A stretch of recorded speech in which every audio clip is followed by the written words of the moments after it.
Peggy 18.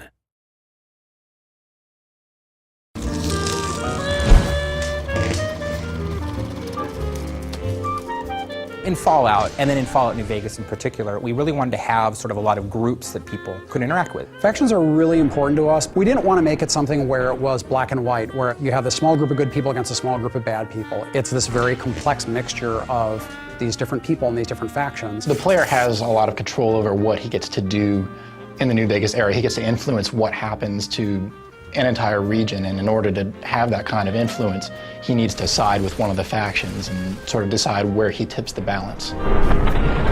It's all about war, and that's what Fallouts have been about, is war, and so how we're really showing that is war between these factions. We want the player to sort of have that hesitation when they're like, where do I really stand with these organizations? Like, is it really the right thing to back X, Y, or Z? And even if I go off on my own, what does that mean for everyone who's living in the world of New Vegas?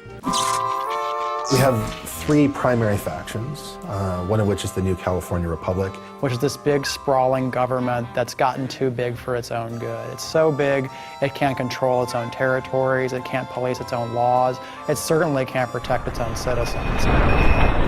On the other hand, approaching from the east, looking to lock horns with the New California Republic, is this huge army of slavers called Caesar's Legion. Which is this terrifying war band of slaves that has come from out of the Grand Canyon area that is just conquering everything in its path. NCR and Caesar's Legion are sort of stalemated at the Colorado River and at Hoover Dam. Hoover Dam is one of our signature locations in the game, and to be honest, it's what everyone is fighting over. It's still able to provide power for part of the region, which is its big draw. Of course, Mr. House is playing into it as well, because Mr. House doesn't want NCR to win, ultimately, because he doesn't want them to take control of the Strip. But that's not going to happen, because you're going to work for me. The general idea is that we have the three major factions, Mr. House, NCR, and Caesar's Legion, but then there are all these sub-factions like the Great Khans, the Powder Gangs, the Kings, the Boomers, the Followers of the Apocalypse, and the player can go to those groups and try to shift alliances. We want the player to experience those factions. We want them to know what politics are at stake